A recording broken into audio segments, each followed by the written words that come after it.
క్రియావాచక నామవాచకం అనేది క్రియ నుండి ఏర్పడి నామవాచకం లాగా పనిచేసే పదం. ఇది ఒక పనిని లేదా చర్యను సూచిస్తుంది, కానీ వాక్యంలో ఒక వస్తువు లేదా భావన లాగా ప్రవర్తిస్తుంది. ఉదాహరణ: చదువు అనే క్రియ నుండి చదవడం అనే క్రియావాచక నామవాచకం ఏర్పడుతుంది. అదేవిధంగా వినడం, ఆడడం, పాడడం వంటి పదాలు క్రియావాచక నామవాచకం. क्रियावाचक संज्ञा एक ऐसी संज्ञा है जो किसी क्रिया से बनती है लेकिन वाक्य में एक संज्ञा की तरह काम करती है। यह किसी कार्य, अवस्था या घटना को एक वस्तु या अवधारणा के रूप में व्यक्त करती है। क्रियावाचक संज्ञा बनाने के लिए क्रिया के मूल रूप के साथ ना जोड़कर इसे संज्ञा का रूप दिया जाता है। उदाहरण: क्रियावाचक संज्ञा जैसे पढ़ से पढ़ना, लिख से लिखना, खेल से खेलना, सो से सोना।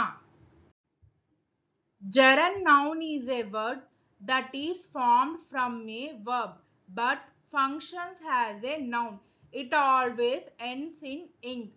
A gerund can act as the subject, object, or complement of a sentence.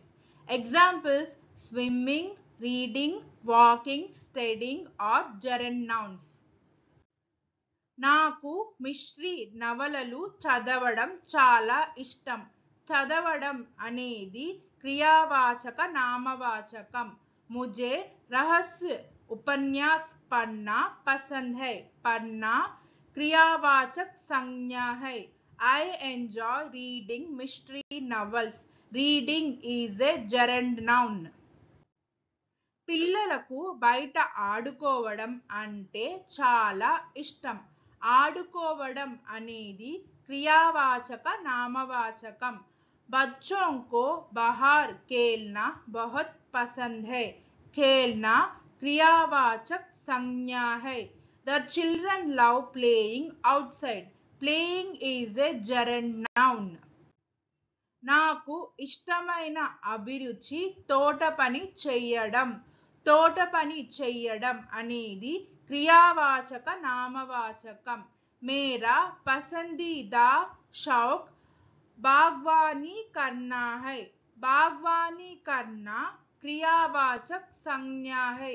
My favorite hobby is gardening. Gardening is a gerund noun. ఒక కొత్త భాష నేర్చుకోవడం కష్టంగా ఉండవచ్చు. నేర్చుకోవడం అనేది క్రియావాచక నామవాచకం. एक नई भाषा सीखना चुनौतीपूर्ण हो सकता है. सीखना क्रियावाचक संज्ञा है. Learning a new language can be challenging. Learning is a gerund noun. తరగతిలో మాట్లాడడం వల్ల ఉపాధ్యాయుడు అతనికి శిక్ష వేశాడు. మాట్లాడడం అనేది क्रियावाचक नामवाचकम. शिक्षक ने उसे कक्षा में बात करने के लिए सजा दी. बात करने क्रियावाचक संज्ञा है. The teacher punished him for talking in class. Talking is a gerund noun. ఈత కొట్టడం ఒక గొప్ప వ్యాయామం. ఈత కొట్టడం అనేది క్రియావాచక నామవాచకం. तैरना एक बेहतरीन व्यायाम है. तैरना क्रियावाचक संज्ञा है. Swimming is a great exercise. Swimming is a gerund noun. ఆరోగ్యకరమైన ఆహారం తినడం ముఖ్యం. తినడం అనేది क्रियावाचक नामवाचकम. स्वस्थ भोजन खाना महत्वपूर्ण है. खाना क्रियावाचक संज्ञा है. Eating healthy food is important. Eating is gerund noun. పుస్తకం రాయడం ఒక సుదీర్ఘ ప్రక్రియ. రాయడం అనేది క్రియావాచక నామవాచకం. किताब लिखना एक लंबी प्रक्रिया है. लिखना क्रियावाचक संज्ञा है. Writing a book is a long process. Writing is a gerund noun. సంగీతం వినడం నా ఆసక్తి. వినడం క్రియావాచక నామవాచకం. సంగీత్ సున్నా మేరా జునూన్ హై. సున్నా క్రియావాచक संज्ञा है. Listening to music is my passion. Listening is a gerund noun. ఆమెకు ప్రయాణం చెయ్యడం అంటే చాలా ఇష్టం. ప్రయాణం చెయ్యడం అనేది క్రియావాచక నామవాచకం. उसे यात्रा करना बहुत पसंद है. यात्रा करना क्रियावाचक संज्ञा है. She likes traveling. Traveling is a gerund noun.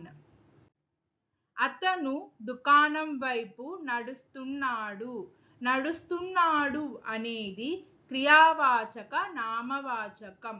वह दुकान की ओर चल रहा है. चल रहा है क्रियावाचक संज्ञा है. He is walking to the store. Walking is a gerund noun. Thank you. Please like, share, subscribe our YouTube channel Sri the Translation.